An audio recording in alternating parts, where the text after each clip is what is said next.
मणिपुर भारत के लोकतंत्र पर एक दाग। उत्तर पूर्वी भारत के 7 छोटे राज्यों में से एक मणिपुर अपने रमणीय प्राकृतिक सौंदर्य और मनोहर भूमि के लिए जाना जाता है। हरी भरी पहाड़ियां इम्फाल घाटी को चारों ओर से घेरे हुए हैं, जहां घुमावदार बल खाती नदियां धान के खेतों को सींचती हैं और जिनके बीच बीच में इंसानी बस्तियां आबाद हैं। पर 3 मई 2023 की शाम से हत्या और आगजनी के बीच घरों, चर्चों, बस्तियों और दुकानों से उठने वाले काले धुएं ने इस मनोहर प्राकृतिक दृश्य को विकृत कर दिया और मणिपुर दुनिया की नजरों में एक नासूर बन गया। 37 लाख की आबादी वाला यह राज्य बहुसंख्यक मैतेई और कुकी आदिवासियों के बीच खूनी जातीय संघर्ष की चपेट में आ गया। 3 दशकों से अधिक से दक्षिण एशिया के हिंसाग्रस्त क्षेत्रों से अंतर्राष्ट्रीय मीडिया के लिए रिपोर्टिंग करने वाले पत्रकार एंटो अक्कारा मणिपुर नरसंहार के 1 साल बाद प्रस्तुत करते हैं मणिपुर भारत के लोकतंत्र पर एक दाग। When the ethnic violence erupted in Manipur, I moved to Imphal. Imphal घाटी के उत्तर में कांग कोकपी से लेकर दक्षिण में कुकी बहुल चूड़ा चांदपुर तक का मंजर रोंगटे खड़े कर देने वाला था।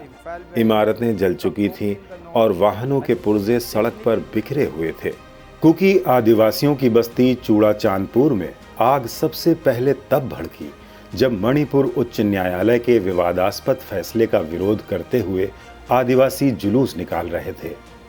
इस फैसले में राज्य सरकार को आबादी का 53% से अधिक मैतेइयों को अनुसूचित जनजाति का दर्जा देने की सिफारिश करने के निर्देश दिए गए थे। आदिवासी इलाकों में गैर आदिवासियों के जमीन खरीदने पर रोक जैसे कई अनसुलझे मुद्दे पहले से ही आपसी दरार पैदा कर रहे थे। मैतेई समुदाय को अनुसूचित जनजाति सूची में शामिल करने की मांग का समर्थन करने वाले अदालत के फैसले ने आग में घी डालने का काम किया। इससे बहुसंख्यक मैतेई आदिवासियों को कुकी और नागाओं की तरह वैधानिक आरक्षण के अलावा आदिवासी क्षेत्रों में जमीन खरीदने का अधिकार मिल जाएगा। मणिपुर उच्च न्यायालय ने 27 मार्च को राज्य सरकार को आदेश दिया कि वो केंद्र सरकार से मैतेई जनजाति को अनुसूचित जनजाति सूची में शामिल करने की सिफारिश करें। ऑल ट्राइबल स्टूडेंट यूनियन ने इसके विरुद्ध 3 मई को विरोध प्रदर्शन किया। चूड़ा चांदपुर में भड़की हिंसा कुछ ही घंटों में जंगल की आग की तरह फैल गई, जिसने राज्य को हत्या, लूटपाट, आगजनी और अराजकता के तांडव में झोंक दिया। मैतेई लोगों की भीड़ ने इम्फाल घाटी में कुकी ठिकानों पर हमला शुरू कर दिया। यहाँ मणिपुर की 90% आबादी रहती है और कुकी आदिवासियों के खिलाफ हिंसा का तांडव शुरू हो गया। घाटी के आसपास की पहाड़ियों में मैतेई बस्तियां भी आग की लपटों के हवाले कर दी गईं। सरकारी आंकड़े बताते हैं कि हिंसा के 1 साल होने तक 220 लोग मारे गए हैं, पर राष्ट्रीय स्वयंसेवक संघ के मुखपत्र ऑर्गेनाइजर ने मणिपुर की भाजपा सरकार के आंकड़ों से उलट 2 अगस्त 2023 के संस्करण में दावा किया था। पिछले 2 महीनों में लगभग 400 लोग मारे गए और लगभग 1 लाख लोग विस्थापित हुए। इस हिंसा की वजह से 60,000 से अधिक लोग विस्थापित हो गए। इनमें अधिकांश कुकी थे, जबकि 10,000 से अधिक मैतेइयों को भी कुकी इलाकों को छोड़ने पर मजबूर होना पड़ा। 2 दर्जन से अधिक मंदिरों के साथ साथ इन जगहों के मैतेई घरों और व्यवसायों का भी वही हश्र हुआ जो मैतेई बहुल जगहों पर कुकी घरों का हुआ। कुकी बहुलता वाले क्षेत्रों से आए मैतेई शरणार्थियों को तो इम्फाल घाटी में शरण मिली, पर 50,000 से ज्यादा कुकी शरणार्थियों में से अधिकांश को इम्फाल घाटी छोड़नी पड़ी। वो कुकी बहुल इलाकों में शरण मिलने से पहले जान बचाने के लिए जंगलों में भाग गए। हजारों लोग असम, मेघालय और मिजोरम जैसे पड़ोसी राज्यों में भाग गए। बहुत लोग सुरक्षा और शरण के लिए बेंगलोर, कोलकाता और नई दिल्ली जैसे सुदूर शहरों में चले गए। एक पुलिस अधिकारी ने मुझे बताया, हिंसा के इस तांडव के पीछे मणिपुर की आबादी का अनोखा भौगोलिक और जनसंख्यिकीय विस्तार है, जिसने मणिपुर को पाषाण काल में धकेल दिया है। कुकी जनजाति के अलावा मोरे और कांगकोकपी जनजातियां चूड़ा चांदपुर के दक्षिणी इलाकों में रहती हैं। ये दोनों जनजातियां आबादी का 16% हैं। उत्तरी पहाड़ियों में नागा जनजातियों की आबादी 26% से अधिक है। मैतेई समुदाय के पारंपरिक धर्म को सनमाही कहा जाता है।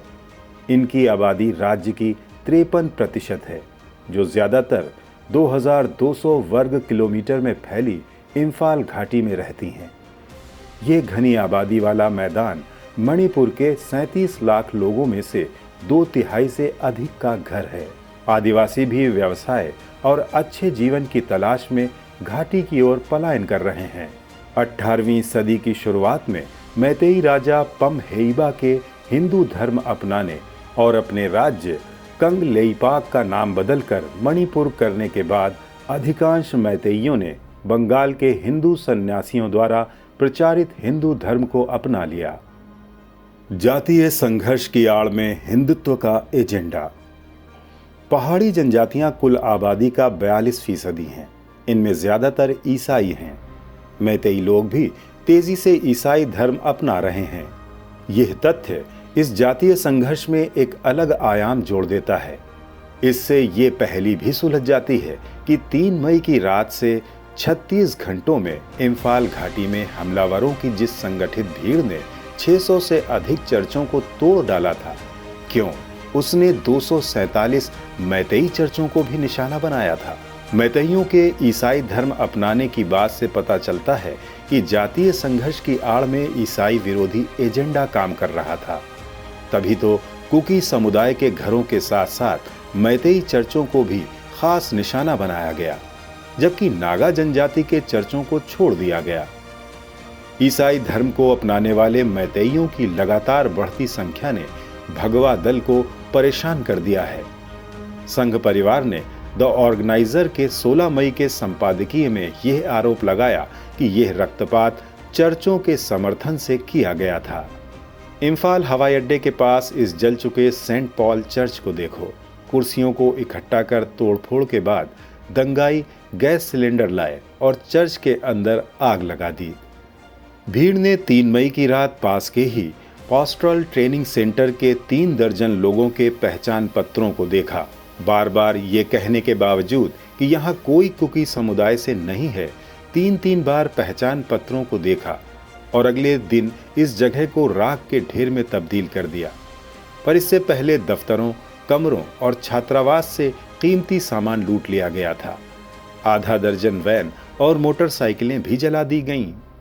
होली रिडीमर चर्च कांचीपुर में आगजनी की घटना इससे अलग नहीं थी।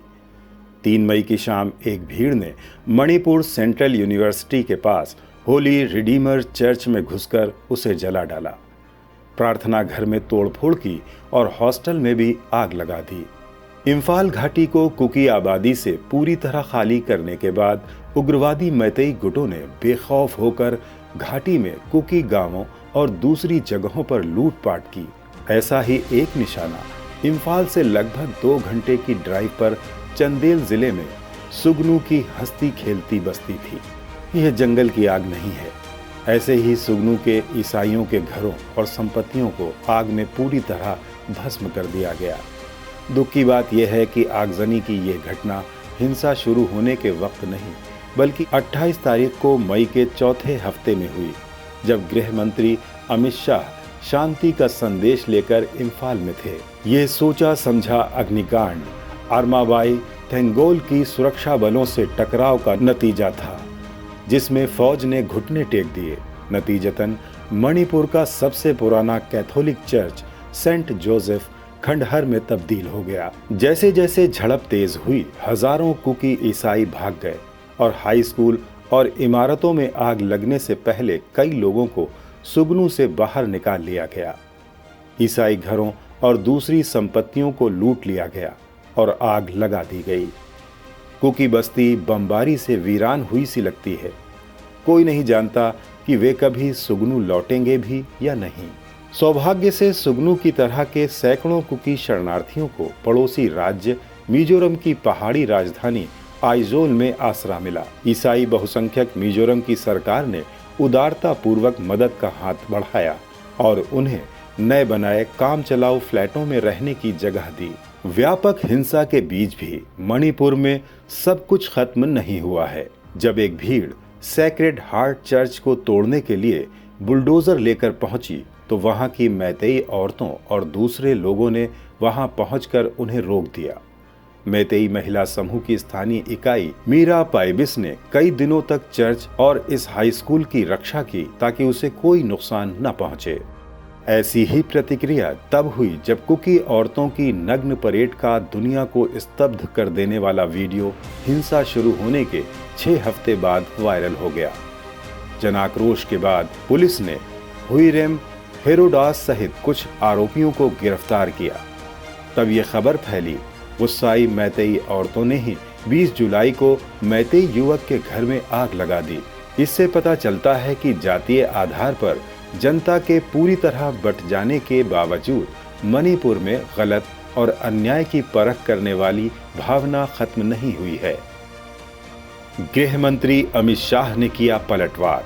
मणिपुर आने से पहले गृह मंत्री अमित शाह ने 26 मई को गुवाहाटी में एक स्पष्ट बयान दिया। मणिपुर में हिंसा अदालत के एक फैसले के कारण हुई और मणिपुर की भाजपा सरकार द्वारा सुप्रीम कोर्ट में पेश किए गए विवादास्पद पक्ष से किनारा कर लिया।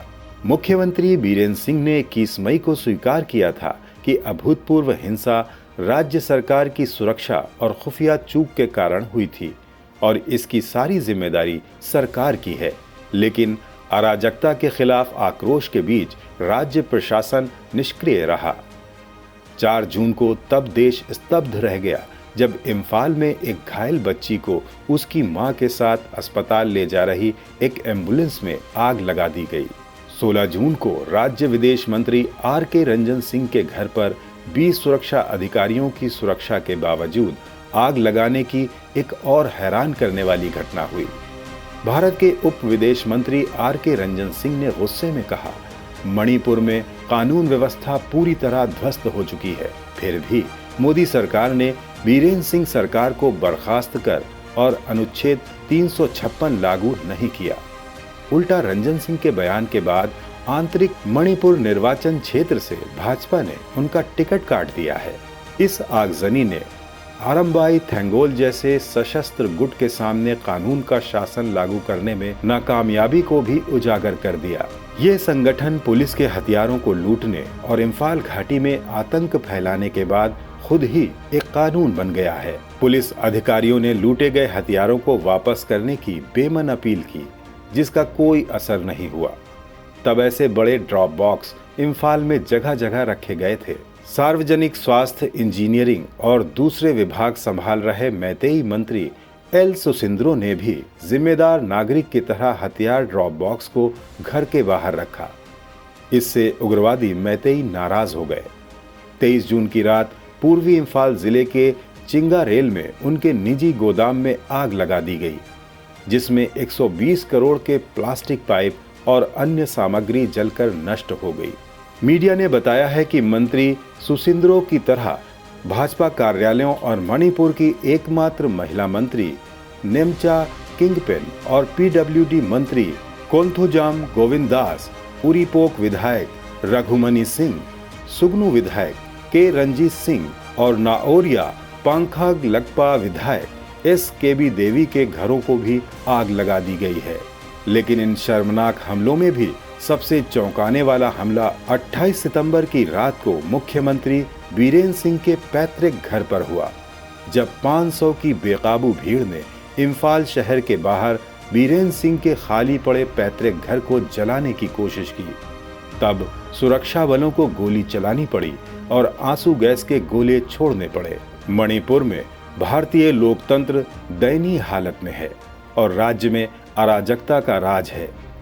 लंबे समय तक खून खराबा, तबाही, अराजकता के बीच हस्तक्षेप करने और कानून व्यवस्था बहाल करने में राज्य मशीनरी बिल्कुल नाकाम रही है। लगभग 50,000 सैनिक मूक दर्शक बनकर रह गए, क्योंकि उन्हें सरकार की तरफ से कोई स्पष्ट निर्देश नहीं मिला। बाहर देशद्रोह, लेकिन मणिपुर में चुप्पी। देश ने देखा है कि शोषित आदिवासियों के हक के लिए लड़ने वाले सामाजिक कार्यकर्ता फादर स्टान स्वामी जैसे सरकार के आलोचकों को 15 अन्य लोगों के साथ शहरी आतंकवादी घोषित कर दिया गया। उन पर कंप्यूटर हैकर्स द्वारा प्लांटेड सबूत के आधार पर राजद्रोह और आतंकवाद के आरोप लगाए गए। अफसोस की बात यह है कि पार्किंसन से पीड़ित 84 वर्षीय जेसुइट कार्यकर्ता को जेल में सिपर भी नहीं दिया गया था और इलाज के लिए देर से अस्पताल ले जाने पर जुलाई 2021 में हिरासत में ही उनकी मृत्यु हो गई, जबकि दूसरे आरोपी अभी भी जेल में ही हैं। पर देशद्रोह का असली मामला तो मणिपुर में सामने आया है। औरतों के नेतृत्व वाली भीड़ ने सुरक्षा कर्मियों को मणिपुर में 12 उग्रवादियों को छोड़ने के लिए किया मजबूर। हिंदुस्तान टाइम्स की 25 जून की ये हेडलाइन मणिपुर में भारतीय लोकतंत्र की दयनीय हालत को उजागर करती है। रिपोर्ट में कहा गया है कि सुरक्षा बलों को 12 कांगलेई यावोल कन्नालुक आतंकवादियों को छोड़ने के लिए तब मजबूर होना पड़ा जब लगभग 1500 औरतों की भीड़ ने उन्हें घेर लिया। सेना ने जिन 12 KYKL सदस्यों को पकड़ा था, उनमें मोइरंग थेम तंबा उर्फ उत्तम भी शामिल था, जो 2015 में अचानक किए गए हमले का मास्टरमाइंड था। इस हमले में डोगरा रेजिमेंट के 18 जवान मारे गए थे। हालांकि सेना के बयान में कहा गया है कि इन दोषियों को स्थानीय नेताओं के नेतृत्व में मैतेई औरतों द्वारा सेना की हिरासत से रिहा कराया गया। थोनाऊ जाम श्याम कुमार सिंह भी वहां मौजूद थे। क्या ये अपराध देशद्रोह नहीं है? ये घटना दिखाती है कि मणिपुर में लोकतंत्र किस तरह से तार-तार हो गया है और खुद को कट्टर देशभक्त कहने वाली भाजपा सरकार तब भी राजद्रोह का मामला दर्ज नहीं कर सकी, जब सेना को उन आतंकवादियों को रिहा करने के लिए मजबूर होना पड़ा जिन्होंने 18 भारतीय सैनिकों की हत्या कर दी थी। ऋण विहीन प्रशासन के कारण बिगड़ी ऐसी अराजक स्थिति ने वरिष्ठ सैन्य अधिकारियों को ट्विटर पर पोस्ट करने के लिए मजबूर कर दिया कि मणिपुर में एक्टिविस्ट औरतें जानबूझकर रास्तों में रुकावट डाल रही हैं और सुरक्षा बलों के काम में हस्तक्षेप कर रही हैं। इस तरह का गैर जरूरी दखल सुरक्षा बलों द्वारा गंभीर हालतों में जान और माल को बचाने के लिए वक्त पर की गई कार्रवाई के लिए नुकसानदेह है। अगर सेना को कानून व्यवस्था बहाल करने की पूरी छूट दी गई होती तो जो 24 जनवरी को इम्फाल के ऐतिहासिक कांगला किले में खूंखार आर्माबाई थेंगोल कैडर भारत के लोकतंत्र को कुचलने की हिम्मत नहीं कर पाते, जब 37 मैतेई विधायकों और 2 सांसदों को आर्माबाई थेंगोल ने मणिपुर की रक्षा की शपथ पर हस्ताक्षर करने के लिए बुलाया था। मणिपुर कांग्रेस के अध्यक्ष और कांग्रेस विधायक के मेघचंद्र ने जब शपथ पर हस्ताक्षर करने से मना कर दिया तो उन्हें मारा गया। साथी विधायक पर हमले को रोकने के लिए भाजपा के 2 मैतेई विधायक आगे आए, लेकिन वर्दी पहने मैतेई उग्रवादियों ने उन्हें भी नहीं बख्शा। सुरक्षा बल के लोग मूक दर्शक बने रहे। इस अराजकता के बीच मणिपुर उच्च न्यायालय ने 22 फरवरी को अपना विवादास्पद आदेश रद्द कर दिया, जिसकी सुप्रीम कोर्ट ने आलोचना की थी। इससे इस बात को और हवा मिली कि यह असंवैधानिक निर्णय ही मणिपुर की तबाही की वजह था। पर उच्च न्यायालय ने इस आरोप से खुद को पूरी तरह अलग कर लिया। मणिपुर में कानून व्यवस्था की घोर नाकामी 28 फरवरी को तब और उजागर हुई जब मैतेई उग्रवादियों द्वारा इम्फाल में एक वरिष्ठ पुलिस अधिकारी का उनके संरक्षित आवास से अपहरण किए जाने के बाद 200 से अधिक पुलिस कर्मियों ने अभूतपूर्व विरोध में हथियार समर्पित कर दिए थे। विदेशों में भारत के महान लोकतंत्र का बखान करते रहने वाले प्रधानमंत्री मोदी मणिपुर में शांति की स्थापना के लिए उठने वाली बेताब मायूस आवाजों के प्रति गूंगे और बहरे हो गए हैं। मणिपुर 1.43 अरब लोगों वाले लोकतंत्र भारत के चेहरे पर एक कलंक बन गया है। लगता है प्रधानमंत्री मोदी उस राजधर्म को भूल गए हैं जो प्रधानमंत्री अटल बिहारी वाजपेयी ने उन्हें 2002 के गोधरा कांड के बाद हुए दंगों के दौरान याद दिलाया था, जब वो गुजरात के मुख्यमंत्री थे। हिंसा से ग्रस्त मणिपुर में अनुच्छेद 356 लागू करने में केंद्र सरकार की नाकामी से सवाल उठते हैं। मणिपुर के पूर्व मुख्यमंत्री कोकराम इबोबी सिंह ने पूछा है, क्या मणिपुर भारत का हिस्सा नहीं है?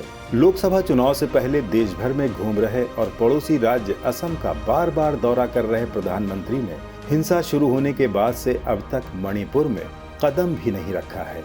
मोदी के पास 8 मार्च को काजीरंगा राष्ट्रीय उद्यान में एक हाथी की सफारी के लिए भी वक्त था।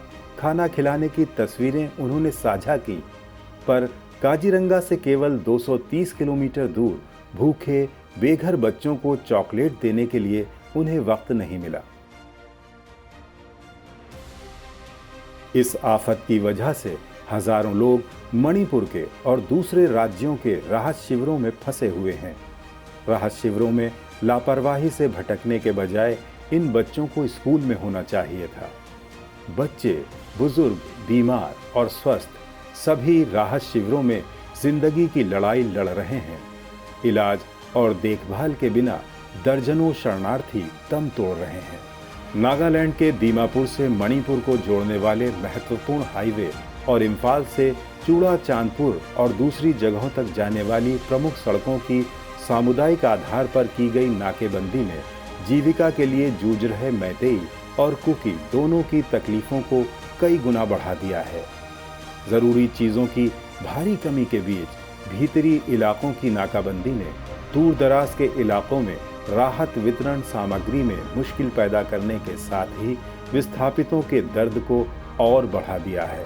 अब वक्त आ गया है कि मणिपुर के दूर दराज इलाकों तक खाने पीने का सामान, दूसरी जरूरी चीजें और दवाएं बिना किसी रुकावट के पहुंचे।